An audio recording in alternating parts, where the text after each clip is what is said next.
જય શ્રી કૃષ્ણ મિત્રો, હું છું કલા ગામી. મારી યુટ્યુબ ચેનલ ચાંદની રેસીપીમાં તમારા બધાનું સ્વાગત કરું છું.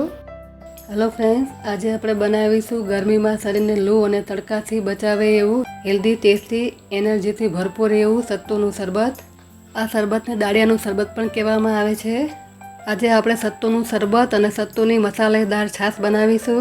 આ શરબત બનાવવા માટે આપણે ગોળ, ખાંડ કે સાકરનો બિલકુલ ઉપયોગ નથી કરવાનો.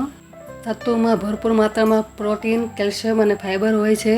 આપણા શરીરમાં થતા એસિડિટી, ગેસ, અપચો જેવી સમસ્યાથી બચાવે છે. તો ચાલો બનાવવાનું શરૂ કરીએ આજની મજેદાર રેસીપી સારી લાગે તો વિડીયોને લાઇક અને શેર કરજો અને મારી ચેનલને સબસ્ક્રાઈબ કરજો. એકદમ હેલ્ધી, એકદમ ટેસ્ટી એવું શરબત બનાવવા માટે મેં અહીંયા દાળિયા લીધા છે. અહીંયા મેં ફોતરા વગરના દાળિયા લીધા છે. અને તમે મિક્સરમાં ડાયરેક્ટ ક્રશ કરીને પાવડર બનાવી શકો છો. અને બીજા મેં ફોતરાવાળા દાળિયા લીધા છે. આમાંથી તમે કોઈ પણ દાળિયાનો ઉપયોગ કરીને શરબત બનાવી શકો છો. પણ મેં અહીંયા ફોતરાવાળા દાળિયાનો ઉપયોગ કર્યો છે. હવે આપણે હાથેથી આવી રીતે મસળીને બધા દાળિયાના ફોતરા ઉખાડી લઈશું.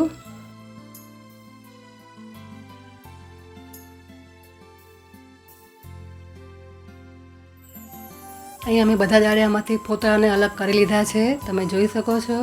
હવે આપણે આમાંથી પાવડર બનાવવાનો છે.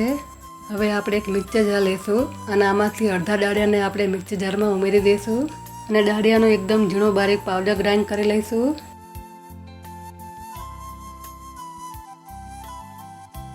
તો તમારે અહીંયા ખાસ દાળિયાનો એકદમ બારીક પાવડર કરવાનો છે. આ રીતનો દાળિયાનો પાવડર તમને માર્કેટમાં રેડીમેડ પણ મળતો હોય છે સત્તુના નામથી, તો તમે એનો પણ ઉપયોગ કરી શકો છો.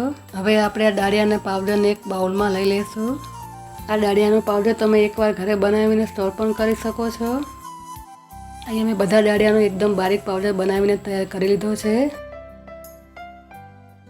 હવે આ દાળિયાના પાવડરને આપણે એક એરટાઇટ બરણીમાં ભરી લઈશું.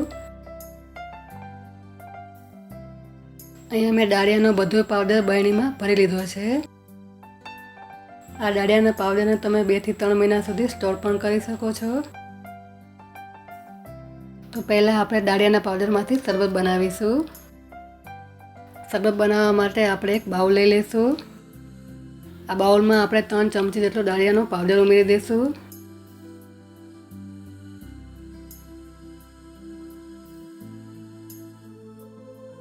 હવે આમાં આપણે થોડું ઠંડુ પાણી ઉમેરીશું અને ચમચીથી ગાંઠા ન રહે એવી રીતે આપણે પાવડરને ઓગાળી દઈશું. આવી રીતે ચમચીથી હલાવીને એકદમ સ્મૂથ પેસ્ટ બનાવી લઈશું. અહીંયા આપણા દાળિયાનો ભૂકો એકદમ સરસ રીતે ઓગળી ગયો છે.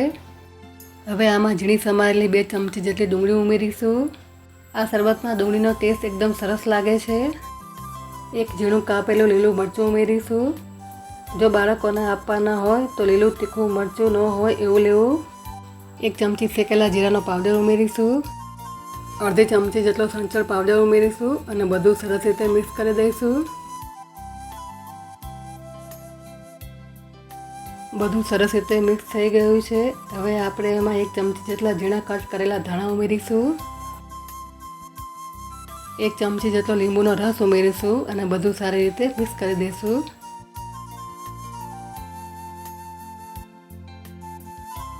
તો બધું સરસ રીતે મિક્સ થઈ ગયું છે.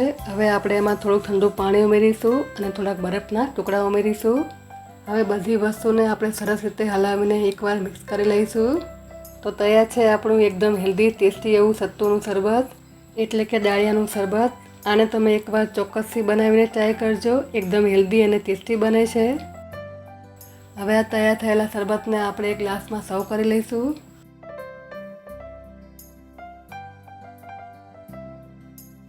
હવે આપણે બનાવીશું સત્તુના પાવડરમાંથી મસાલા છાશ.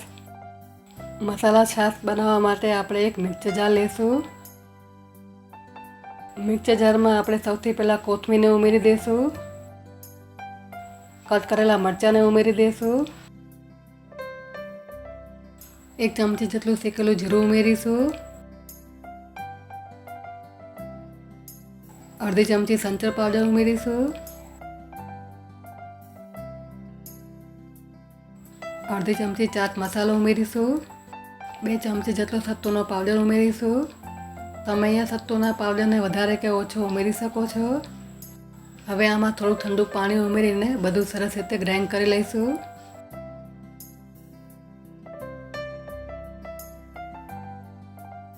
તો અહીંયા મેં સરસ રીતે ગ્રાઇન્ડ કરી લીધું છે. હવે આપણે આમાં દહીં ઉમેરી દઈશું.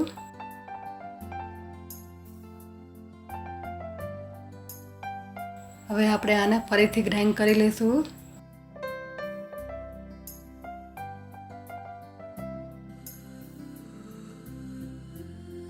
તો અહીંયા મેં બધું સરસ રીતે ગ્રાઇન્ડ કરી લીધું છે.